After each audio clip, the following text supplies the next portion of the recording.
Feliz día. En este Shabbat vamos a hablar sobre los orígenes paganos de la Navidad y el culto cristiano. Vamos a observar un poquito lo que las Escrituras nos indica sobre la idolatría, esta forma ajena que no gusta al Elohim de Israel, a nuestro Creador. Vamos a pasar por el culto de Babel, que está revelado desde el origen de la historia bíblica. Vamos a alcanzar un poquito la historia de Israel, algunas citas de la Biblia, de algunas prácticas y algunos nombres que invocaron.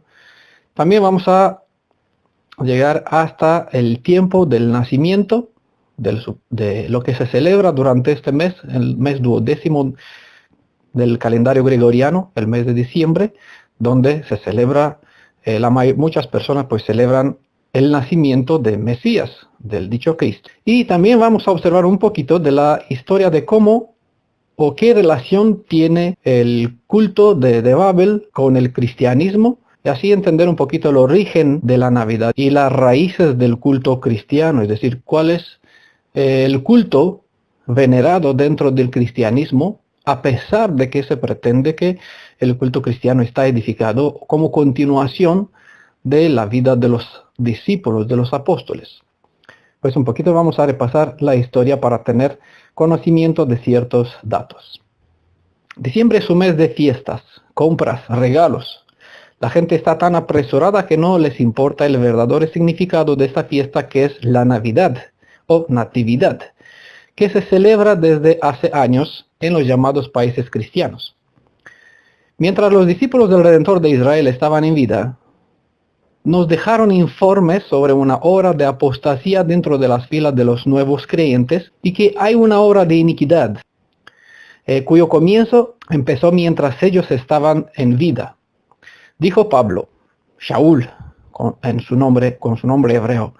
El libro de Hechos, capítulo 20, versículo 29 a 30, dice: sé que después de mi partida vendrán lobos feroces entre vosotros que no perdonarán el rebaño, y también que de entre vosotros mismos se levantarán hombres que hablarán cosas perversas para arrastrar a los discípulos, a los creyentes, detrás de sí. Vemos en Brit Hadashah una advertencia como instrucción para reprender a ciertas personas que enseñaban doctrinas que los discípulos nunca enseñaron. Personas conversas a media, personas que no solo adoptaron una apariencia de creyentes en la fe hebrea, no purificaron las profundidades de su mente y alma y no sacaron de sus almas las antiguas enseñanzas paganas.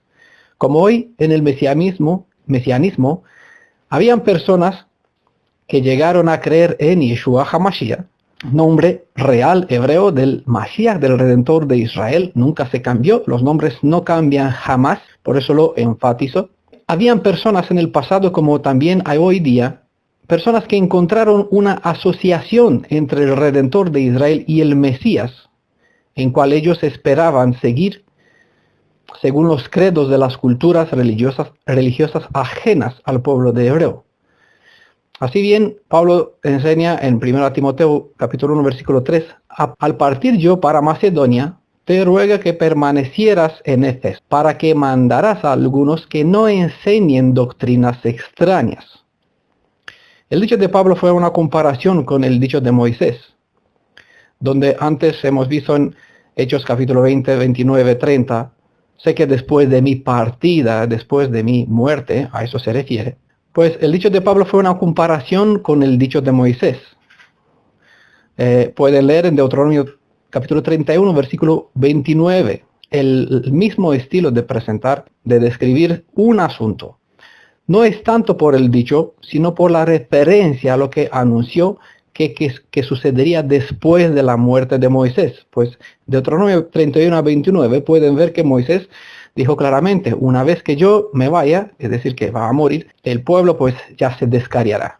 Y es lo mismo lo que anunció Pablo una vez que él había de morir, pues las cosas iban a cambiar dentro. Había personas que enseñarán mal el pueblo, pues lo llevará a una forma ajena de culto. Y este dicho de Pablo tenía un mensaje profético como también el de Moisés. Prácticamente Pablo lo usó para dar seriedad a sus palabras. Nosotros somos testigos que tanto lo que Moisés anunció como lo que avisó el Pablo y los demás discípulos después de Yeshua se ha cumplido literalmente. Hoy vivimos dentro de los frutos de la obra de la apostasía iniciada desde los días de los apóstoles. Tengan en cuenta que los discípulos y los de su entorno vivían en un contexto en sus días, un contexto de cumplimiento del tiempo profético llamado los últimos días. Hubo varios tiempos de los últimos días a lo largo del tiempo, uno de cual se ha cumplido cabalmente en los días de Yeshua HaMashiach y de sus discípulos. Nuestra generación está para presenciar un penúltimo tiempo llamado el fin de los días, quedando un tiempo más para dentro de 1000 años. Para los días de los discípulos, el mensaje era claro. 1 Timoteo 4, versículo 1 dice, el Espíritu dice claramente, el Ruach, que en los últimos tiempos algunos apostarán de la fe entregándose a espíritus engañosos y a doctrinas diabólicas.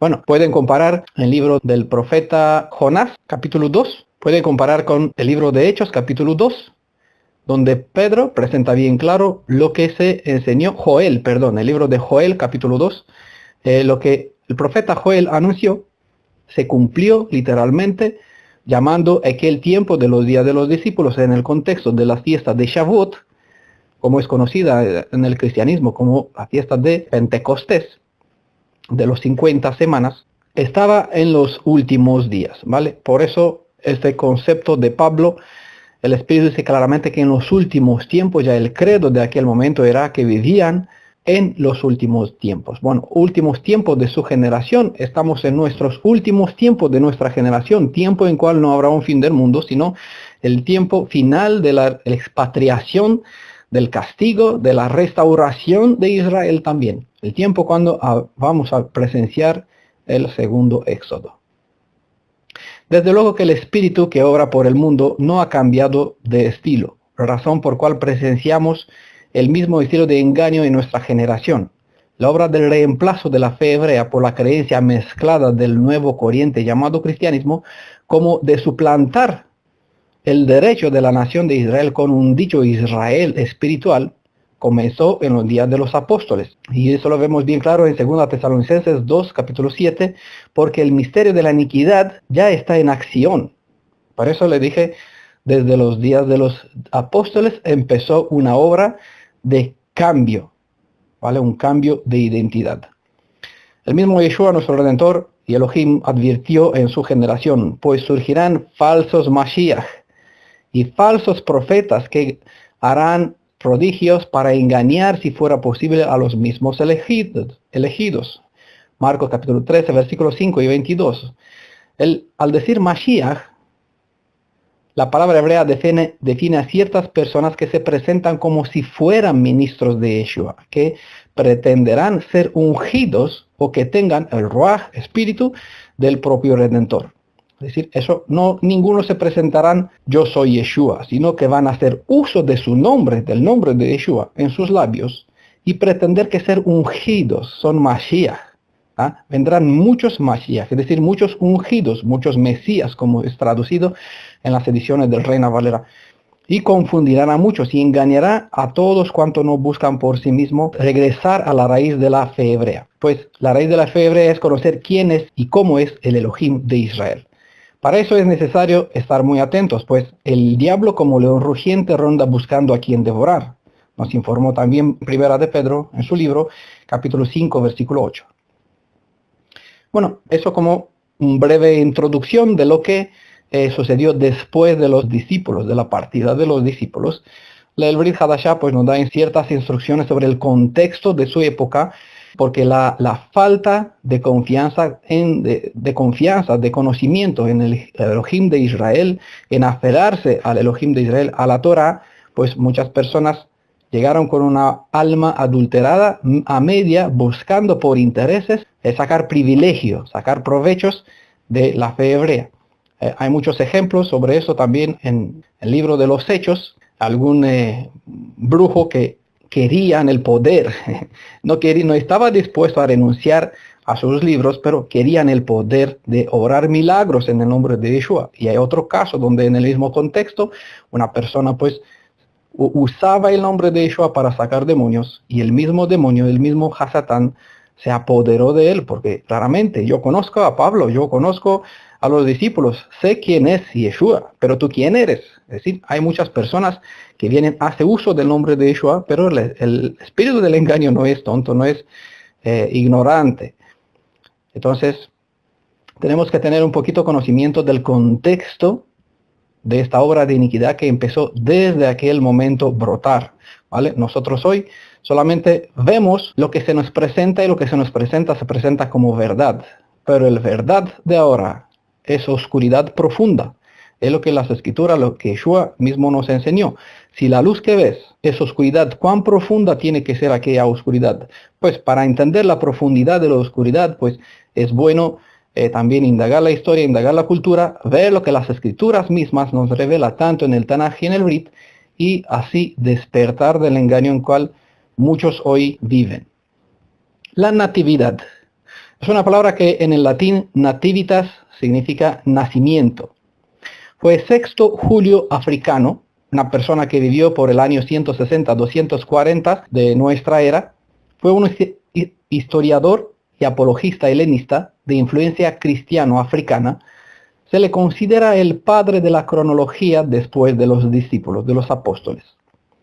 Desde el 221, en su obra Cronografía, Sixto Julio Africano popularizó el 25 de diciembre como la fecha del nacimiento del personaje adorado en el nuevo movimiento mezclado de creyentes de la fe hebrea y los nuevos conversos del imperio griegos y romanos. Para la época del concilio de Nicea, primer concilio en 325, ya la iglesia de Alejandría había fijado el dies nativitatis et Epiphaniae. La celebración de la fiesta de 25 de diciembre se debe a la antigua celebración del nacimiento anual del dios Sol, en el solsticio del invierno, que en latino se llama Natalitis Invicti Solis, adaptada por la Iglesia Católica en el tercer siglo después de la era común para permitir la conversión de los pueblos dichos paganos. En el Imperio Romano, las celebraciones de Saturno durante la semana del solsticio, que eran el acontecimiento social principal, llegaban a su apogeo en el 25 de diciembre. Para hacer más fácil que los romanos pudiesen convertirse al nuevo movimiento ecuménico creciente, es decir, el cristianismo, sin abandonar sus festividades, el Papa Julio I pidió en el 350 que el nacimiento del Mesías, entre comillas, fuera celebrado en la fecha del día 25. Finalmente el Papa, Liberio, decreta que este día fuere el nacimiento del dicho Jesús de Nazaret. Pueden comprobar estos datos en la historia. Pues la natividad fue instituida oficialmente por el Papa Liberio en el 354. Bueno, no sé si los que dicen que Jesús nació el 25 de diciembre sabrán eso. Los cristianos consideran que esta parte del año es importante para celebrar el cumplimiento del tal Jesús. Por cierto, este nombre no existe en las raíces de la fe hebrea. Este nombre es un nombre completamente inventado de una raíz sobre la cual no vamos a hablar en ese tema, pero es un nombre que no tiene absolutamente nada que ver con el nombre de Yeshua. Lastimosamente, muchos cristianos y propagado por el movimiento mesiánico consideran que el nombre de Jesús o al personaje llamado Jesús, su nombre real o el nombre hebreo fuera Yeshua. Pero eso de ninguna manera, de ningún modo, espero que entiendan. Este mensaje está dirigido para todo el mundo y espero que todos puedan entender y hacer diferencia. Espero dejar las cosas lo más claro posible y con el deseo que cada uno saque sus propias conclusiones y con la disponibilidad de indagar las escrituras para ver si es así y también comprobar en la historia. En otros temas, vamos a hablar sobre la historia de este nombre, de este personaje. De todos modos, tiene que entender que no tiene nada que ver con la raíz de la fe hebrea en cuanto a la persona de quién es el Salvador, el Redentor, el Mashiach, el Elohim de Israel. Por eso este tema se dedica en especial para ver quién es la persona adorada más allá de la apariencia del nombre, de este nombre considerado o llamado Jesús, el Cristo dentro del cristianismo. Bueno, sin embargo, en el espíritu de la Navidad, el cristianismo, el mundo en general, cantan canciones, recitan pasajes de la Biblia, en fin, cualquier cosa para hacer que la gente olvide el viejo culto y volver a la estrella del antiguo mito deificado pagano, el Santa Mitra. Si dices que la Navidad es una fiesta totalmente pagana, oirás las siguientes palabras de parte de los cristianos. Dios Mitra, Tamuz, estás loco. Navidad es el cumpleaños de Jesús, el Salvador de la humanidad, el Príncipe de paz, etc. Pues tienen que saber que Yeshua, que es el nombre que está en hebreo, el nombre correcto de la persona del Redentor y Salvador, Rey de Israel, Yeshua, no nació el 25 de diciembre. Y no ha pedido a alguien para que celebre su cumpleaños en este momento. De hecho, en ninguna parte de toda la Biblia hebrea, nunca el pueblo de Israel celebró, festejó algún cumpleaños en general. Los únicos casos donde aparecen la festividad de algún cumpleaños están relacionados con un culto ajeno de personas que no edificaban sobre la Torah. Las pruebas muestran que Yeshua nació en un séptimo mes hebreo, que es el mes de Tishri, que corresponde a mediano de septiembre, mediano octubre aproximadamente. Es curioso y ridículo a la vez que un converso a una fe apóstata trata de convertir a un pagano que adora a su Mesías nacido en el 25 de diciembre a la fe cristiana, donde se enseña a adorar el nacimiento de un otro dicho ser que nació en la misma fecha siendo considerado igual Salvador, solo que tendrá que invocar un otro nombre. El 25 de diciembre fue en realidad una de las festividades paganas que a la Iglesia Católica le pareció bien convertir esta fiesta pagana en el cristianismo para atraer a los paganos, porque coincidió con el día en que los romanos celebraban el nacimiento del invencible dios Sol en el solsticio de invierno. Unos días antes los romanos celebraban Saturnalia, un festival dedicado a Saturno que se celebraba desde el día 17 al 22 de diciembre y se celebró con gran alegría con regalos para compartir, árboles decorados y también con máscaras. Bueno, los que dicen que Jesús nació el 25 de diciembre, ¿sabrá toda esta historia? Se darán cuenta que practicarán el mismo culto más antiguo que el mismo cristianismo, solo que lo celebran un poquito más moderno, donde solo invocan otros nombres. Según la mitología persa, el 25 de diciembre es también el cumpleaños del dios Mitra, sol de justicia, como es considerado. El nacimiento se celebraba en la madrugada. En el siglo XVII esta festividad fue prohibida en Inglaterra y en algunas colonias de América, supuestamente debido a sus orígenes paganas, sin razonar que el cristianismo celebra en la misma fecha en memoria de la misma deidad. Hagamos un resumen de la historia original de la triunidad del cristianismo, recordando que uno de los tres dioses cristianos tomó el papel de hijo que nació el 25 de diciembre. En el año 3000, antes de Era Común aproximadamente, en Babilonia existía una mujer, el cual se le conoce como Semiramis. Se le rinde culto en el Día de la Madre. También se puede rastrear su historia a lo largo de los cultos religiosos y es conocida bajo el nombre de Alilaj, Alaj incluso, Adriane, Astaret, Artemis, Astoret, Cibele, Diana y Aster, Godless, Rea, Gaia, Isis, Ishtar, Yaquín, King of Heavens, Liberty, Virgen Eterna, Diosa Luna, Persefone, Rea Saturno, Sin, Venus y muchos otros nombres. Su símbolo es de una luna creciente. El útero también es uno de sus símbolos, porque es la madre de la fertilidad. La serpiente, el castillo, un sombrero frigio, un cono o huevos y conejos. Entre otros nombres, pues, como he dicho, es de la Ishtar o Aster, como suena en inglés. En India era llamada Samirama, Isi o Semiramis. La Biblia se refiere a ella como Ashtoret y Astarte. Muchos le llaman Semiramis, la cual llegó a ser reina de Babilonia. Semiramis tuvo un niño, el cual lo llamó Nimrod. Según la Biblia, Nimrod era descendiente de Adán y bisnieto de Noé, a través de la línea de Cam. Fue hijo natural de Cush, pero legalmente heredó a Sem.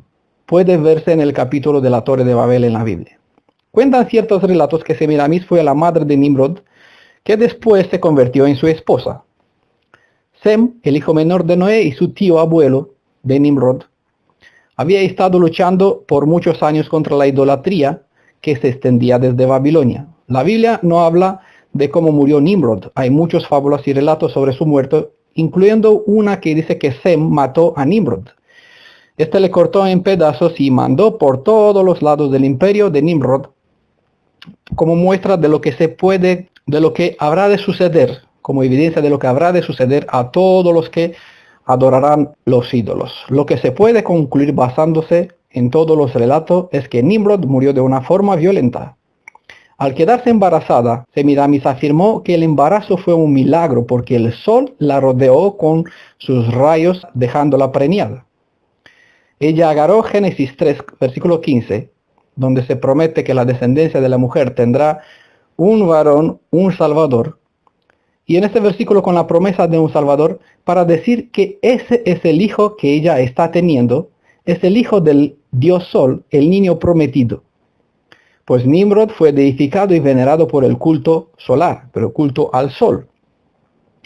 Si ella engendró al dios Sol, el Sol Mesías, salvador del mundo, ella por lo tanto se convirtió en una diosa madre. Semiramis enseñó a su pueblo que el niño Dios había venido para restaurar el reino de su padre. Después de autoproclamarse la diosa madre, también se le conoció como la Madre Virgen y la Reina de los cielos.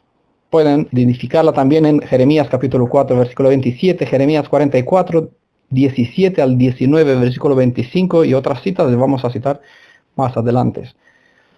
Los babilónicos llegaron a considerar a Semiramis como una diosa. Todos los que querían tener acercamiento a Semiramis y gozar de sus privilegios en el país tenían que traer ofrendas al niño recién nacido. Semiramis pidió un culto para Nimrod. El culto de Nimrod se conoció también como el culto a Moloch, a quienes los feligreses le ofrendaban el alma y cuerpo de sus mejores hijos quemándolos vivos en el fuego. Una costumbre que desgraciadamente también el pueblo hebreo adquirieron. Y Elohim los condenó por eso. Algo menos horroroso se practica con el bautismo de los nenes hoy en día, cuando se entrega en las manos de la Trinidad sin saber a quién se entregan los niños pequeñitos cuando les sumergen en el agua. Cuando el pueblo de Babel fue disperso en las varias áreas de la tierra, llevaron consigo el culto de la Divina Madre y el Dios Hijo, pues fue de este sitio de donde fueron los hombres dispersos sobre la faz de la tierra, según Génesis capítulo 11, versículo 9. Eso explica por qué todas las naciones en tiempos pasados, hasta la fecha, adoraban a la diosa madre y a su hijo de una o de otra forma. Aún siglos antes de que el Redentor, verdadero Redentor, nuestro Elohim Yeshua, naciese en este mundo. En los diversos países donde se extendió este culto, la madre y el hijo eran llamados de diferentes nombres debido a su división de los lenguajes en Babel, pero la historia básica sigue siendo la misma. A lo largo del video, de este video audio, van a tener varias imágenes, puedan observar las estatuas, la forma de culto que están en diferentes países, en diferentes nacionalidades, en diferentes creencias que veneran la misma diosa madre con su bebé en sus brazos, incluso en la misma posición. En India, por ejemplo, a la madre y al hijo eran llamados como Devaki y Krishna. De aquí la canción famosa que por el mundo circula, Hare Krishna, porque Krishna es el considerado el Mesías de los hindús, el Salvador, uno de los principales dioses de la tríada, aunque en India, en hindú, se venera unos 600 formas de dioses, de ídolos mitificados, pero siempre tienen una forma principal, todos tienen una tríada principal. Por algún tiempo, Isi, la gran diosa, y su hijo Ishwara han sido venerados en la India, donde se han erigido grandes templos para su culto. Cuando los hijos de Israel cayeron en apostasía, ellos también se descarriaron con este culto a la diosa madre. Así pueden leer en el libro de Jueces, capítulo 2, versículo 13, donde está escrito que dejaron a Adonai de Israel y adoraron a Baal y a Ashtarot. Y hay otras citas como Jueces 10, versículo 6, 1 Samuel 7, 3, 1 Samuel 7, 4, también capítulo 12, versículo 10, donde se nos nombra este nombre de la persona que es venerado hoy en cristianismo bajo el nombre de María. Ashtarot era el nombre bajo el cual la diosa era considerada por los hijos de Israel, la misma reina de los cielos, diosa madre Semiramis.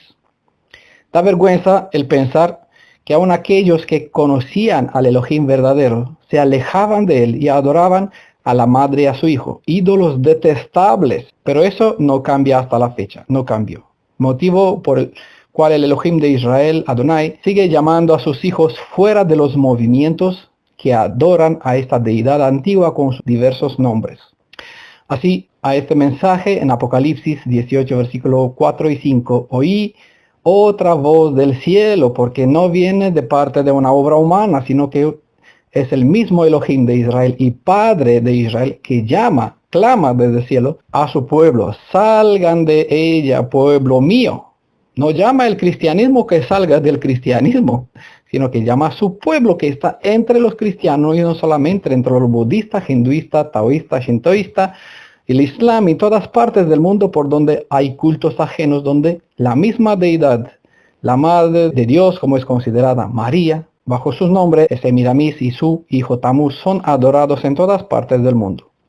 Salgan de ella, pueblo mío, para que no participen de sus pecados. ¿Qué es pecado? Recordamos, pecado es transgresión de la Torá, y la Torá instruye claramente: el pueblo de Israel recibió conocimiento sobre el Elohim viviente, sobre el Hacedor, el Creador, para que adoren a él, mientras a las naciones dejaron que adoren el reino de los cielos, es decir, el culto a las estrellas, los mitos deificados. No participen de sus pecados y para que no reciban sus plagas. ¿Vale? Habrá un castigo, un juicio, aquí se deja bien claro. Hay amor en esta parte y hay juicio, justicia también en esta parte. Versículo 5, pues sus pecados se han amontonado hasta el cielo y Elohim se ha acordado de sus injusticias. Vamos a presenciar en breve las 7 postreras plagas, teniendo en cuenta las primeras 10 plagas que fueron un juicio directo contra los dioses. Y en este caso serán estas 7 plagas el número de la plenitud contra los dioses que hoy por el mundo son venerados, incluso dentro de la cristiandad, bajo el nombre del Padre, el Hijo y del Espíritu Santo. Vamos a ver un poquito sobre cada uno quién son.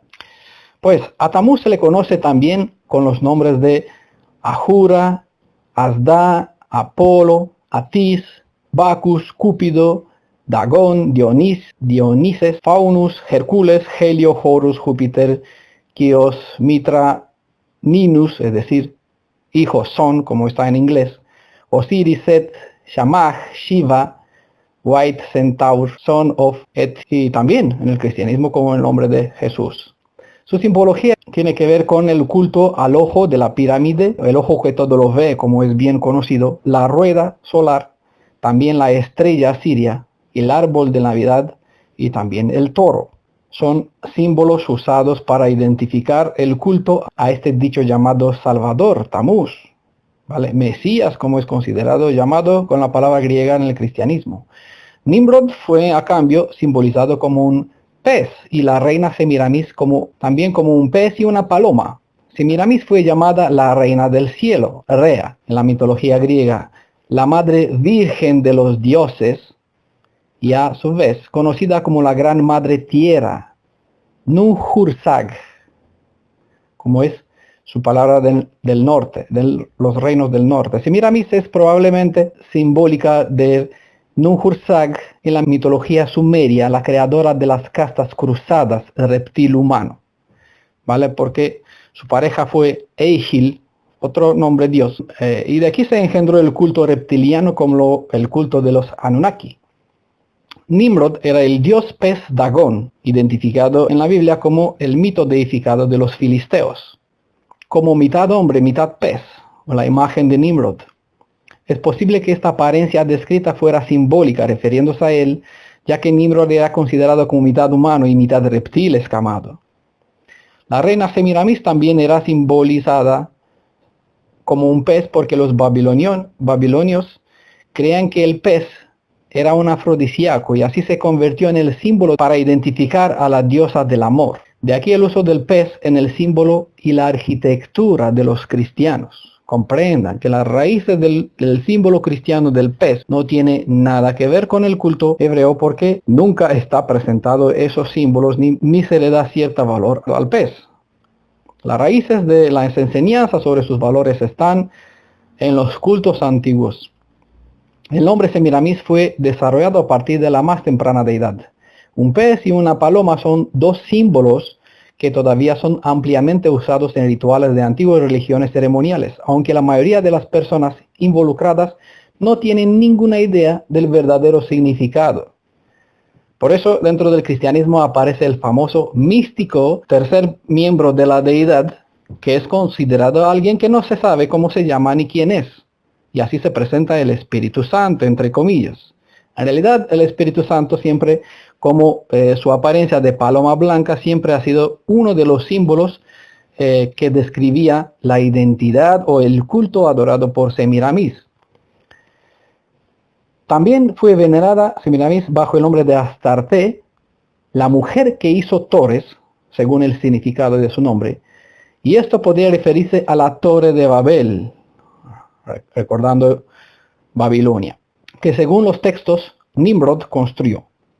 Se dice que los linajes de la realeza europea descienden de los linajes reptilianos de Babilonia, y la corona real evolucionó a partir del casco con cuernos usado por Nimrod. Los cuernos simbolizaban la autoridad del monarca, que después se transformaron en una diadema metálica con 3 cuernos, simbolizando el poder real con autoridad divina. Esto también está representado por el símbolo de la flor de lis, que se encuentra en todas las insignias de las realezas modernas.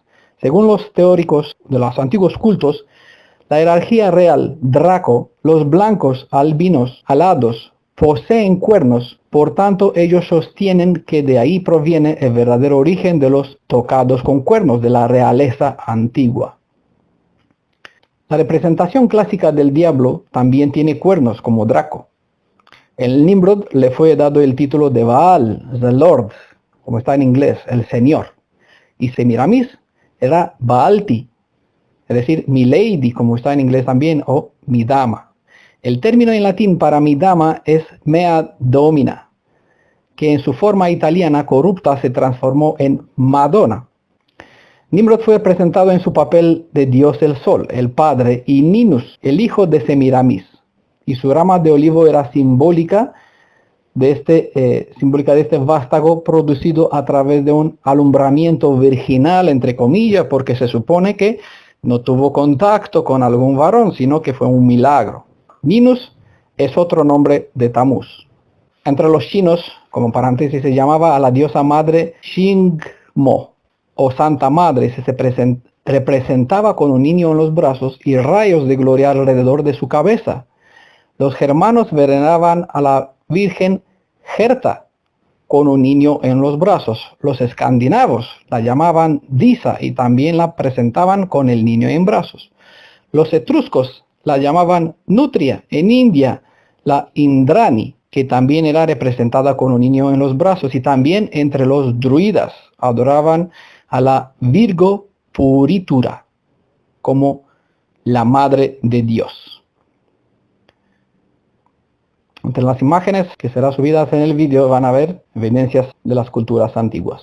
Para ver que no hay nada nuevo que hay dentro del cristianismo, ya que la raíz de todo el culto cristiano es lo mismo que están en otras religiones, y todos proceden de una misma fuente, de Babel, Semiramis, Nimrod y Tamuz, que es la tríada babilónica venerada en el cristianismo en todas partes del mundo. Bueno, seguimos. Como declaran las escrituras, porque todas las naciones han bebido del vino de su fornicación, según Jeremías 51, versículo 5, también en Apocalipsis 8, capítulo 13. Recordamos que Babilonia es un nombre metafórico que significa en sí mismo confusión, de aquí de la Torre de Babel, de donde las lenguas fueron confundidas. ¿Vale? Este quedó como una metáfora, como una alegoría para presentar los cultos que circulan por todas partes del mundo, que hay en Europa precisamente para identificar una región donde se venera por la comunidad europea, por la Unión Europea, por el símbolo de su edificación, de su construcción, de su sede central, que tiene esta forma de torre de Babel que no es acabado, tiene todavía una grúa, un símbolo encima, como están en proceso de edificar. Bueno, no entramos en este asunto. Además de la prueba escrita de que Babilonia fue la madre, el nido de religiones paganas, también tenemos el testimonio de conocidos historiadores. Hay un libro muy bueno que describe cierta historia antigua de muchas, y donde revela muchas de las prácticas dentro de la iglesia cristiana, del imperio cristiano hoy mismo. Un libro escrito por Alejandro Hislop, Las dos Babilonias. Le puede encontrar y descargar libremente por internet en forma de PDF. En su papel como el Espíritu Santo, Semiramis fue descrita como una paloma que sostenía una rama de olivo, pues el término Semiramis significa portadora de la rama, del acadio se, que es él, y emir, que es rama, y amit, que es portadora. Nótese también el símbolo de esto en la historia de Noé y la gran inundación diluvio, cuando la paloma volvió portando una rama de olivo. El Sinn Féin, el lema político del grupo terrorista de Irlanda del Norte, IRA, tiene una paloma como su símbolo. En la actualidad se encuentra la paloma sobre muchos de los cetros sujetados por la monarquía británica. Ambas organizaciones son fachadas modernas que identifican la hermandad de Babilonia, cuyas palomas simbolizan a la reina Semiramis. La paloma para ellos no es un símbolo de paz, sino de muerte, ya que está con la cabeza para abajo, no con la cabeza para arriba. Y destrucción también, debido al símbolo contrario que utiliza la hermandad. Si es positivo para las masas, es negativo para la hermandad. Y esto permite que sus símbolos negativos sean expuestos a la escena pública. Nadie se queja porque no tiene idea de lo que estos simbolizan, como la paloma realmente representa. En los días del profeta Jeremías, la dicha Virgen María cristiana no había aparecido en la escena de la historia. Pero en los días del profeta Jeremías ya estaba el culto de la reina del cielo. Si María no había nacido, ¿de qué reina estábamos hablando cuando el profeta Jeremías dijo: los hijos recogen la leña, los padres encienden el fuego, las mujeres amasan la masa para hacer tortas a la reina del cielo y para ver ofrendas a Elohim ajenos, para provocarme a ira? Habla el Elohim de Israel en Jeremías capítulo 7, versículo 18. También puede ver, como cité antes, Jeremías capítulo 44. Uno de los títulos bajo el cual era conocida esta diosa por los israelitas era el de la reina del cielo, como hemos visto.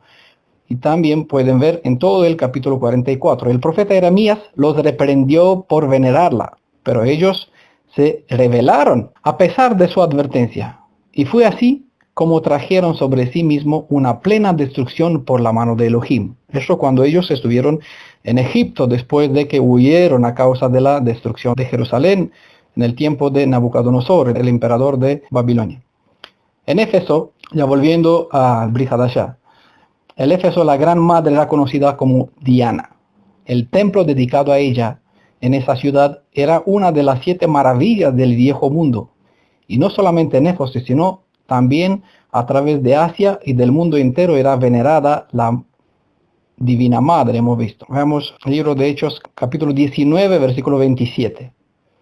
Ahora el peligro no es tan solo que la reputación de nuestro oficio sufra, sino que el templo de nuestra gran diosa Artemisa, el nombre romano de Diana, será tomado a la ligera.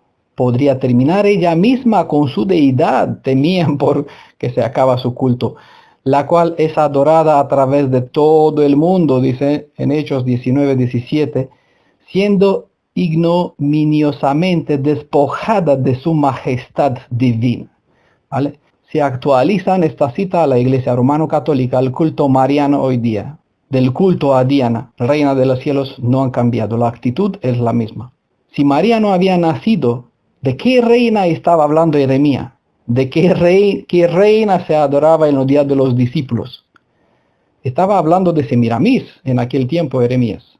Epifano de Salamina, que nació en una familia judía en el año 315, relacionó estas costumbres del culto mariano, del culto a María, la reina de los cielos, con el culto del reino de los cielos de que hablaba Jeremías, Y él citaba en su libro Epiphanius, puede encontrar en la edición de Carl Hall del año 1933, que él cita Jeremías 7:18 y 44:25 para relacionar el culto a María, mariano de hoy mismo de la Iglesia Romano-Católica, dentro del cristianismo, que se venera la Madre de Dios, con la misma reina de los cielos, sobre cual se ofrendaba tortas con miel en Jeremías capítulo 7:18.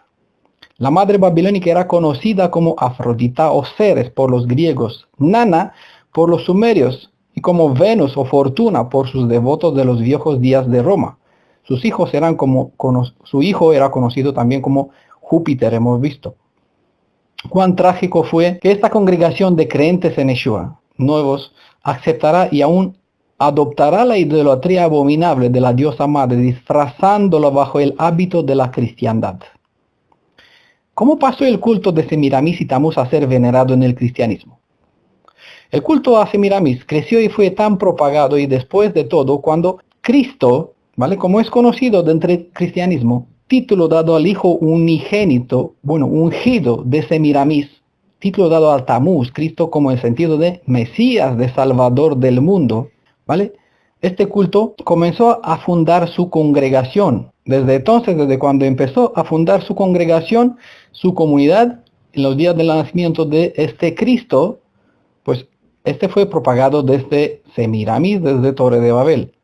La Biblia dice que los hijos de Israel cada día se iban añadiendo a la congregación de los que tenían que ser salvos en el nombre de Yeshua, según Hechos capítulo 2, versículo 47. Muchas personas, principalmente hebreos, descendientes de la familia de Israel y también conversos de los griegos de otras partes, se convertían, volvían a Torah, se aferraba a la fe hebrea y crecían diariamente. Solamente en un día se bautizaron 3,000, recordamos, en el día de Shavuot, aunque todos esos fueron hebreos israelitas, de ningún modo fueron cristianos como se interpreta, sino creyentes hebreos diseminados por las naciones de la tierra que volvían a Jerusalén a adorar según la instrucción de la Torah, donde los varones descendientes de Israel tenían que subir 3 veces al año a adorar, a traer sus ofrendas al templo de Jerusalén. Así estaban presentes, y en aquel contexto se bautizaron 3,000, ¿vale?, en un día, después del testimonio de los discípulos en el día de Shavuot, la cuarta de las festividades hebreas del Elohim de Israel. Mientras el movimiento de los creyentes en el Redentor de Israel y Yeshua crecían cada día más dentro del Imperio Romano, el culto a Semiramis iba decayendo, al tiempo que eran miles de los que se convertían al Mashiach y le seguían con todo su corazón. Así que el romanismo dijo, si seguimos adorando a Semiramis, nadie nos va a seguir. Tenemos que quitarle el nombre. ¿Y qué nombre le vamos a poner a esta estatua, a nuestro credo?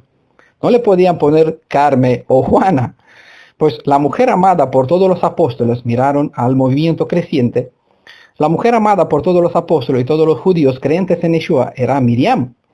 Miriam estuvo en el día de Shavuot. Aquí estaba ella con ellos. Miriam estaba en los momentos difíciles de la nueva congregación. Aquí estaba con ellos. Así que por el año 609, en nuestra era común, el catolicismo le quita el nombre de Semiramis y ahora dicen que esta es la estatua de la Santa Virgen María. El niño que tiene en sus brazos es Jesús y ella es María, y la gente dice amén. Los nuevos creyentes que no sacaron su antiguo culto de sus almas no tardaron mucho en buscar una forma de reemplazar su culto, considerado ya pagano. Lo sustituyó con una versión mejorada. Así que ¿a quién podrían usar para reemplazar a la diosa madre del paganismo? Pues claro que a Miriam, la madre de Yeshua. Era la persona más lógica que podrían escoger. Esto le daba al culto idólatra de los paganos otra apariencia, ya que el culto oficial imperial desde Constantino era el cristianismo, y de esta forma ambos bandos podrían estar satisfechos e incorporarse así a la iglesia romana. Y es eso especialmente lo que sucedió. Poco a poco el culto y doctrinas que habían sido asociadas con la madre pagana vinieron a ser aplicadas a María. Así el culto pagano de la madre continuó dispersándose dentro de la iglesia profesante. Otro sitio del culto idólatra de la diosa madre fue Alejandría, en Egipto. Aquí era conocida bajo el nombre de Isis. Cuando el cristianismo se propagó hasta Alejandría, se hicieron con versos similares a lo que se habían adoptado en Roma y Éfeso. El culto idólatra pagano a la madre fue cuidadosamente proyectado en la cristiandad por los teólogos de la nueva iglesia en dichas ciudades. Ahora el simple hecho de que haya sido en ciudades como Alejandría, Éfeso y Roma, donde la idolatría pagana se mezcló primeramente con la cristiandad, muestra de manera definitiva la continuación directa del antiguo paganismo, el culto antiguo. Este culto invadió a diversos pueblos, entre los cuales ya hemos mencionado a Egipto, quienes asimilaron la fiesta del 25 de diciembre en honor al sol. En la enciclopedia católica dice, Christmas, eso significa la misa de Cristo. Christmas no estaba entre los festivales primitivos de las congregaciones de los discípulos. La primera evidencia de la fiesta procede de Egipto. En la enciclopedia británica leemos, Christmas no estaba entre las festividades originales de la comunidad, no fue instituida por Mashiach o los apóstoles, ni por autoridad bíblica. Fue recogida mucho tiempo después de entre el paganismo, el nacimiento de Cristo, de Mesías, cuando no en la Biblia, nada que ver con Brit Hadashah, nada que ver con los discípulos o con Yeshua, sino que fue recogida mucho tiempo después de entre el paganismo, porque su origen es mucho más antiguo que el propio cristianismo. ¿Cuándo fue establecido el catolicismo romano bajo las falsas pretensiones religiosas de Constantino? Aproximadamente por el año 325 de nuestra era. Entonces toda la mezcla del paganismo babilónico romano fue introducido deliberadamente en el nuevo culto llamado cristianismo. Así la antigua Semiramis, Venus, Osiris, etc., junto con ella la Trinidad, pasó a llamarse Virgen María, y la encarnación del dios Sol Tamuz, el que antes era llamado Baal Moloch, volvió a ser llamado Jesús. El mismo nombre por el cual los italianos designan comúnmente a la Virgen es la traducción exacta de uno de los títulos de la diosa babilónica.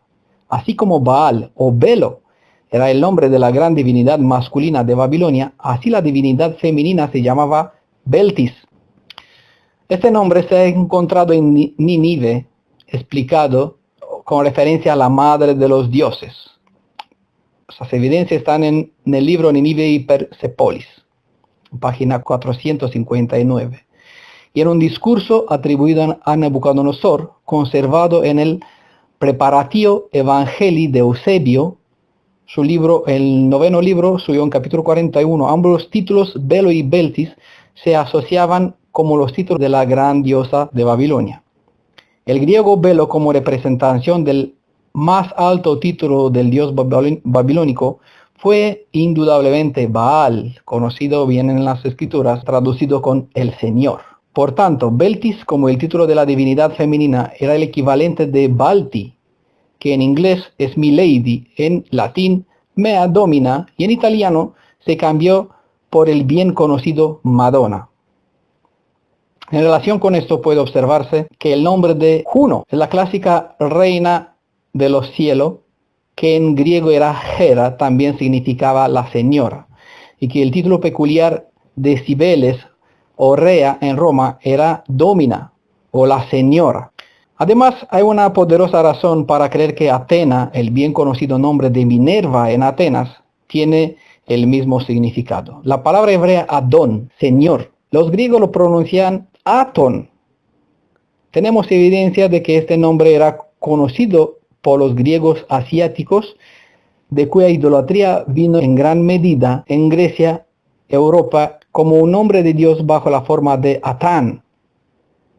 Eustacio, en una nota en su libro Periegesis de Dionisio, perdón la pronunciación del latín, está hablando sobre los nombres locales en la región de la Odisea, donde él dice, Atán es Dios.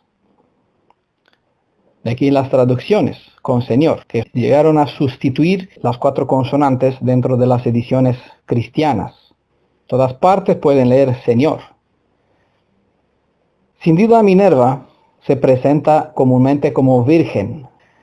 Estrabón, en su libro, que en Hierapitna, en Creta, una ciudad en Creta, las monedas llevaban los símbolos atenienses de Minerva. Eso lo describe también Müller en los Dorios, ¿vale? En su libro Los Dorios. Se decía de ella que era la madre de los coribantes. Los coribantes eran unos bailarines con armaduras, varones que bailaban con armaduras, bailaban dentro del culto de la diosa Frigia Cibeles, otro nombre de Semiramis. Mismo culto, otro contexto, otra cultura, otro nombre. Es decir, que la Minerva egipcia, que fue el prototipo de la diosa ateniense, era madre y se le llamaba la diosa madre o la madre de los dioses. El festival del solsticio de invierno se celebraba el 25 de diciembre en cada año, y esto pasó a ser oficial del nacimiento de Jesús Tamuz, y la antigua costumbre de la entrega de regalos y presentes fue acomodada en función de la experiencia que tuvieron los tres sabios al visitar el verdadero Redentor, a Yeshua HaMashiach. Cuando llegaron, esos tres sabios le entregaron regalos. El antiguo árbol de la religión de Babilonia se adornaba en celebración del nacimiento de Tamuz, y esto pasó a ser llamado o conocido como el árbol de Navidad. El culto a Tamuz tiene su origen en Babilonia y está relacionado con la adoración al sol, a la cruz y al árbol de Navidad. Se encuentra vinculado además con dioses de diversas culturas, como hemos visto, a los cuales se le contribuían capacidades celestiales. Era considerado el Señor de la vida o Dios de la vegetación. Anteriormente mencionamos que la historia cuenta que Nimrod fue cortado en partes y estos restos fueron esparcidos por todo su imperio como prueba de la suerte que iba a tener, de cual iba a tener parte todos los practicantes del culto idólatra. Pero ahí no termina la historia. Se cuenta que el órgano viril de Nimrod fue botado al río. Luego un pez se lo comió. Al enterarse de ese suceso, de esta muerte de su esposo, Semiramis se enfureció hasta que se puso a buscar todos los restos de todas partes de su esposo. Incluso se esforzaron en encontrar el dicho pez y en él el órgano viril de Nimrod. Luego Semiramis afirmó haber encontrado la última parte restante de su hijo y esposo, es decir, su órgano viril de Nimrod. Y luego dijo que al enterrarlo, de este creció un gran pino. Así que si se fijan en las prácticas cristianas, el árbol de Navidad siempre es un pino, porque de todos los árboles el pino es el que crece más parado y más recto. El arbolito de Navidad en realidad es un símbolo del órgano viril de Nimrod. También todos los obeliscos, como está el de Plaza de San Pedro, que está en Roma, es un símbolo del órgano sexual masculino, rodeado con un círculo abajo, un símbolo del órgano femenino. En muchas otras partes donde encuentran en la mitología egipcia este símbolo del órgano viril del Nimrod. En especial en masonería puedes encontrar con los movimientos relacionados con las prácticas masónicas. Es decir, que la tradición de armar ese árbol es rendirle culto al pene de Nimrod. Eso hablar en un lenguaje más claro. El árbol es tradicionalmente decorado con pompas redondas simbolizando al sol, pero sobre eso vamos a hacer una otra presentación, si será posible, sobre la historia de las tradiciones, de las prácticas, de los adornos del árbol de la Navidad.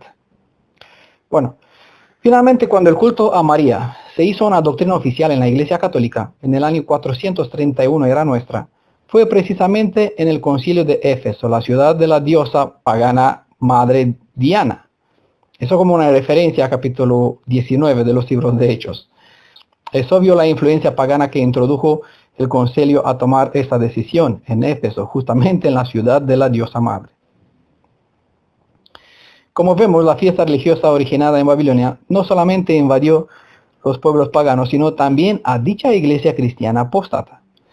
En la Enciclopedia Americana se nos informa que en el siglo V la iglesia occidental ordenó que dicha fiesta habría de celebrarse por siempre precisamente el día en que se celebraba la antigua fiesta romana en honor al nacimiento del sol, ya que como la Biblia no señalaba el día del nacimiento del verdadero Mashiach, como contexto el día de 25 del 12º mes, les venía bien para facilitar la conversión de los considerados paganos. Así aparece en la enciclopedia Schaff-Herzog, donde se explica la fiesta pagana con su alboroto y sus francachales eran tan popular que los cristianos con mucho gusto la aceptaron y solo se excusaron por continuar su celebración con pequeños cambios en espíritu y en manera. Los predicadores cristianos de Occidente y de Cercano Oriente protestaron contra la frivolidad con que se celebraba el nacimiento del dicho Cristo, mientras que los cristianos de Mesopotamia acusaron a sus hermanos occidentales de idolatría y adoración al sol por adoptar como cristianos esta fiesta pagana. Siempre fueron buenas personas y personas que no les importaban, es decir, les perseguían más sus propios intereses que mantener la pureza de la fe. Aunque ya venían con una fe adulterada lejos de las escrituras, siempre en su ignorancia, a veces la ignorancia justifica, el conocimiento condena. En este caso, pues, se tiene que tener en cuenta la buena intención de muchas personas que, aunque conocían en parte y practicaban en parte, lo que entendían sabía que no tiene un trasfondo bíblico como se pretendía, por lo tanto lo descartaban. Siempre hubo división incluso dentro del cristianismo. Sin lugar a dudas, la celebración de la Navidad es de origen pagano. Y la pregunta es, si alguien dice que es un discípulo de Yeshua, ¿puede celebrar un festival dedicado a un dios pagano? Pues muchos podrían decir, todos los 7 días fueron hechas por Elohim, el Elohim de Israel. O podrían decir, no hay ningún problema para dedicar cualquier parte de tiempo al Elohim creador, aprovechar las fiestas paganas como algo bueno. Muchos se excusan así, incluso dentro del cristianismo, en las iglesias neoprotestantes.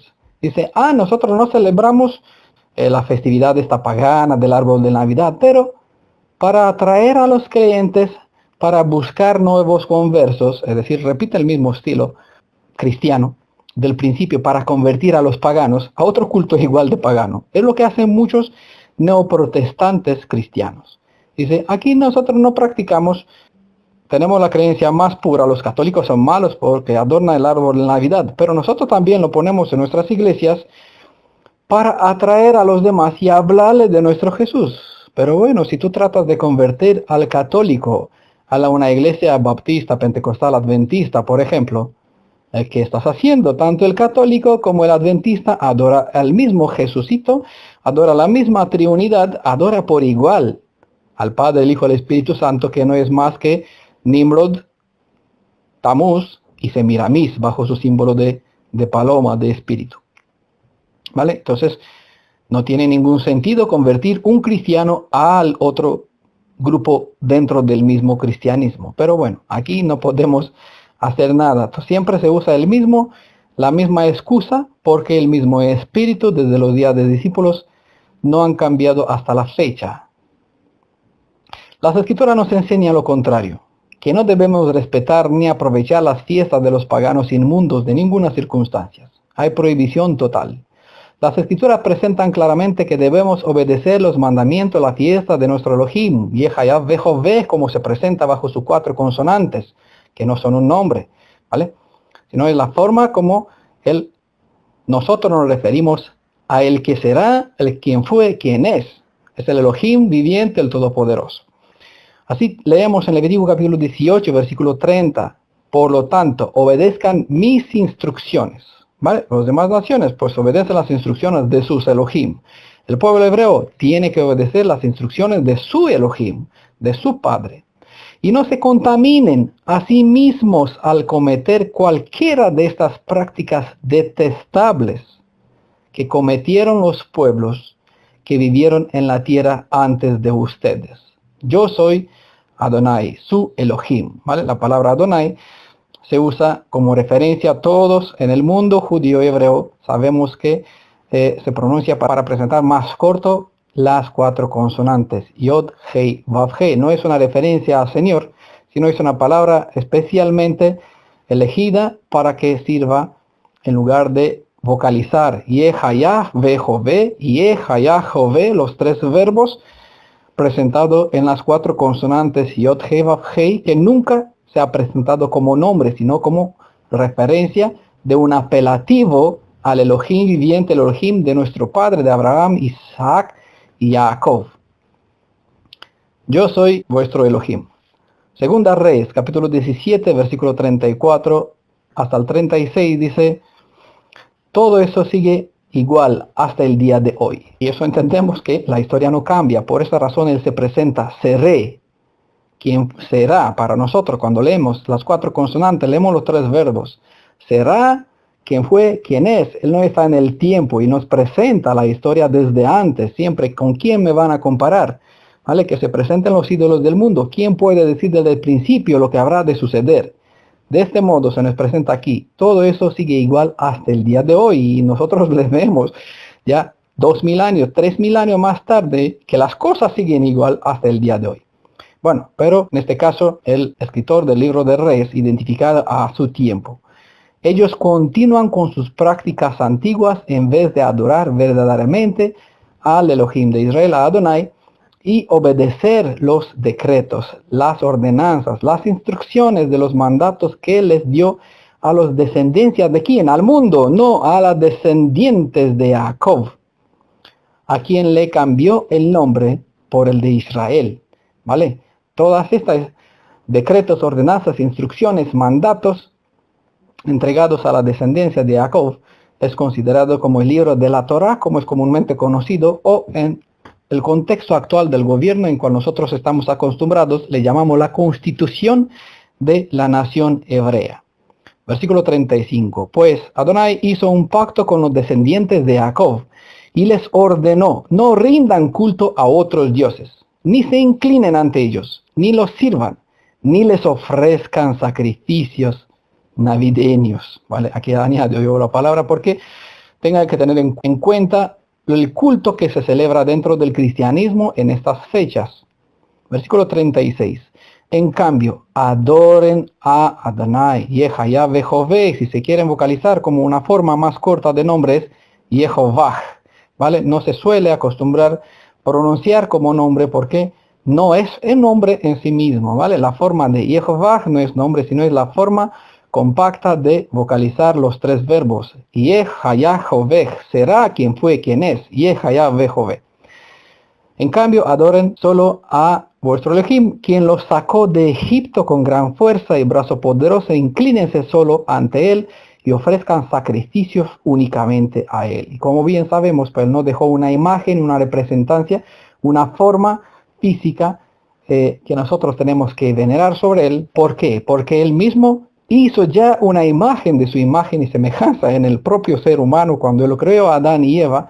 Allá dejó el código genético inscrito, y hasta en el código genético está escrito un patrón de letra equidistante. No sé si saben esta cosa, es un dato extra que le agrego.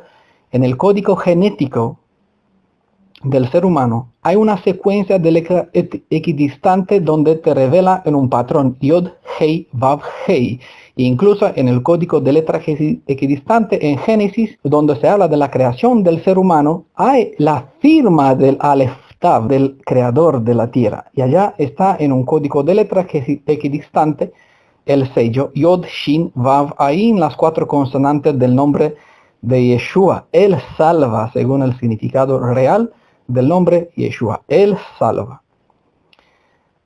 Para los que sigan a Yeshua, esta fiesta pagana celebrada en 25 de diciembre no debería suponer ningún problema, pero sabemos que hay muchos cristianos que también asimilaron la Navidad sin saber que celebran una festividad de origen totalmente pagana. Festividad que solo rinden culto a los demonios y dioses falsos, mitos, Elohim, mitos deificados. Si desean, oren por esos cristianos que en su sinceridad, aún en ignorancia, la ignorancia justifica, tengamos en cuenta, mientras el conocimiento condena, ¿vale? La persona que ya se le presentan estas cosas y seguirán en su forma de culto ajeno, pues ya aquí el conocimiento condena. Que la obediencia a las escrituras hebreas te lleva a conocer quién es Yeshua, y al conocer, él nos insta. Así vemos en Juan capítulo 14, versículo 15, si me aman, obedezcan mis mandamientos. Bueno, la palabra correcta es mi Torah. Versículo 21 dice el mismo capítulo 14, los que aceptan mis mandatos, mis Torah, y los obedecen son los que me aman. Y porque me aman a mí, mi Padre los amará a ellos. Y yo los amaré y me dará a conocer a cada uno de ellos. ¿Cómo conocemos a Yeshua? Pues tratando de guardar Torah. Si conocemos a Yeshua, Él nos llevará para entrar en la alianza. Porque la alianza, lo que se llama las 10 condiciones de la alianza, los 10 davar del pacto, ¿vale? No son los 10 mandamientos, ¿vale? Están edificados en base a la Torah. Buscar la Torah, obedecer la Torah, esta nos lleva a conocer a Yeshua. Conocer a Yeshua nos lleva a entrar en la alianza. ¿Y dónde nos lleva? A obedecer la Torah de nuevo.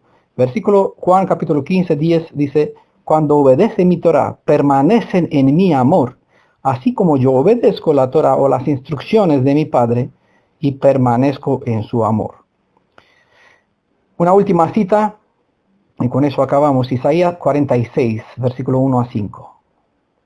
Todos conocen el culto cristiano, en especial católico, que llevan los carros, siempre sacan a la estatua de la Reina de los Cielos, bien adornada, algunos con su bebé en sus brazos, María y Jesús, entre comillas, o también a Jesús, bueno, su padecimiento, bueno, que confunden aquí con las escrituras, y conocen todo este ritual y culto, no sé, los que practican más, conozcan más el catolicismo, ya saben, los que viven en España, donde aquí la forma del canto, de los rituales, de los cortegios, ¿no? De las cadenas del poblado que están con los tambores, con esta forma de vestimentaria como se parecen de Ku Klux Klanus. Todo este ritual, la forma de llevar las estatuas sobre sus hombros, encontrarán las raíces de esta práctica en el culto egipcio. Pero en las escrituras nos dice, Isaías 46, versículo 1-5, Bel y Nebo, los dioses de Babilonia, se inclinan cuando los bajan al suelo, se los llevan en caretas tiradas por bueyes. Los pobres animales se tambalean por el peso, tanto los ídolos como sus dueños se doblegan. Los dioses no pueden proteger a la gente, comprendan que el cristianismo no les ofrece nada. El culto al Padre, Hijo y Espíritu Santo dentro del cristianismo no les ofrece nada. No pueden proteger a la gente. Isaías 46, lean otra vez. Y la gente no puede proteger a sus dioses. Juntos van al cautiverio. Recuerdan que está escrito en las profecías del Tanaj, y sé que muchos no conocen estas profecías, que Elohim hará juicio contra los ídolos mitificados del cristianismo y de todas partes del mundo actual. Enviará un juicio, un castigo contra ellos. Y la gente invocarán sus nombres. Y los que hoy invocan los nombres de esos dioses, como está en el mesianismo, que confunden que Yeshua es Jesús, y llama a Jesús con el nombre de Yeshua, tremenda blasfemia, tremendo engaño y confusión babilónico. Y en el tiempo cuando Elohim de Israel hará justicia a sus hijos a causa de sus dioses, estas personas invocarán, o Elohim les dirá, vaya ahora a invocar los nombres de tus dioses para que te salve de mis manos. Y invocarán a Jesucristo. Incluso le llamarán con el nombre hebreo. Dirán, este es el nombre verdadero hebreo. Y le dirán Yeshua. Y no le contestará. ¿Por qué? Porque la persona venerada bajo el nombre del Mesías dentro del cristianismo es Tamuz. Por lo mucho que le da ahora un nombre hebreo, dice es Yeshua. Yeshua es el Redentor y el Elohim de Israel y no comparte nada con Tamuz Jesús. Y hoy los que hoy escuchan o leen y dirán que bobadas, lo verán en el día de juicio. Este centinela está dando su voz y está clamando para que escuchan el que tiene que escuchar y hacer caso el que busca cambiar el rumbo de su destino para que vaya a buscar la vida. Juntos van al cautiverio. La gente no puede proteger a los dioses. Y los dioses no pueden proteger a la gente. Isaías 46. Habrá incluso gente que invocará el nombre del Elohim de Israel. Está escrito en la profecía del Tanaj. Quizás se salvarán.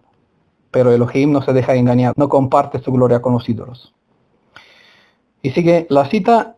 los he protegido, hablando sobre el pueblo de Israel. Escúcheme, descendientes de Jacob, todos los que permanecen en Israel. ¿Vale? Este es un mensaje, fue en el pasado, es vigente. Sal del medio de ellos, pueblo mío, purificaré los labios de mi pueblo para que no invoque más el nombre de los falsos dioses. Y aquí se les dice, escúcheme, descendientes de Jacob. ¿Vale? Es un mensaje directo para el mundo mesiánico, judío mesiánico, y los que todavía están entre los cristianos y no saben que su descendencia, su linaje no es cristiano, sino que es hebreo, y están todavía enredados en los lazos de la triunidad cristiana del falso Mesías. Escúchame, descendientes de Jacob, todos los que permanecen en Israel. Los he protegido desde que nacieron. Por eso muchas veces invocaron, oraron y recibieron santa bendición, aunque estos ídolos no le pueden hacer nada. No saben que fue el Elohim de Israel el que cuidó a sus hijos detrás. Así es, los he cuidado desde antes de nacer. ¿Vale? Hay un buen PDF que les recomiendo. Yod He Vav He, las 4 consonantes, y Yeshua, un pequeño santuario entre las naciones. Aquí entenderá quién fue el que cuidó de sus hijos, incluso dentro del cristianismo. Cuando ellos oraban, no fueron la Trinidad, porque la Trinidad, aquí lo dejamos por sentado, que son ídolos mitificados, Tamuz, Nimrod y Semiramis. Yo seré su Elohim durante toda su vida, dice Isaías 46. Entiendan las naciones del mundo, el cristianismo también. Nunca el Elohim de Israel abandonó su pueblo. Jamás eligió otra nación, como se llama el Israel espiritual, el cristianismo. Jamás en la Biblia encontrarán Elohim de Israel, padre de los baptistas, la adventista, el cristianismo, el chino. No encontrarán eso, sino siempre el padre de Israel. Dice claramente, yo seré su Elohim durante toda tu vida. Escúcheme, descendientes de Jacob, los que permanecen en Israel, la suma de los 12 tribus. Hasta que tengan canas por la edad, yo los hice y cuidaré de ustedes, y los sostendré y los salvaré. Y aquí acaba versículo 5, Isaías 46, y acabaré esta presentación. ¿Con quién me compararán? ¿Quién es igual que yo? Dice el Elohim viviente, el Elohim de Israel, el Redentor y el Salvador, el Padre de Israel. Juha Elohim, ¿quién es como él? Suena en hebreo, ¿quién es como Yeshua? ¿Quién es como el Mashiach, Salvador de Israel? Pues a nuestro Redentor, al Elohim de Israel, a Yeshua sea su gloria para la honra de su Padre. Espero que ha sido de bendición esta presentación para todos ustedes y que puedan buscar al Elohim de Israel, que puedan salir del medio de la confusión y volver a la fuente de agua vivificante, el agua viva, para que una vez siendo purificado y perdonado por esta transgresión o por este culto ajeno, buscan conocer quién es el verdadero Elohim de las Escrituras. Desde España, un shalom, fuerte shalom a todos, bendiciones a los que cambiarán el rumbo de sus vidas.